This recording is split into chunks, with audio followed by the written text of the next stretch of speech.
আজকে গোটা বিশ্বব্যাপী একটি ক্রান্তিকাল চলছে, সংকট। দেখবেন যে প্রত্যেকটা দেশের মধ্যে অশান্তি। ফিনল্যান্ড নাকি সবচেয়ে সুখী দেশ বলা হয়, সে সুখের দেশের মধ্যে অসুখ। অসুখ বলবো না, যে আমাদের দেশের মধ্যে যে পুঞ্জীবিত সমাজ, যে ইন্টারকানেক্টেড সোসাইটি, এটা বিশ্বের কয়টা দেশের মধ্যে আছে আমি জানি না। আমি জুবায়ের আহমেদ, একজন পরিবেশ বিজ্ঞানের ছাত্র।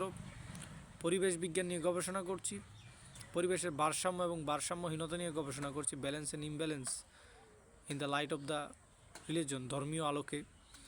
দেখতে পাচ্ছি যে আজকে প্রত্যেকটা দেশের মধ্যেই মানে কাজের সংকট, চাকরির সংকট, মানবিক বিপর্যয়, খাদ্য সংকট, মানে মানুষের বিবেকের যে একটা অধঃপতন, এটা আমরা ইউরোপ, আমেরিকা, বাংলাদেশ সহ গোটা পৃথিবীর মধ্যে আজকে লক্ষ্য করতে পারছি।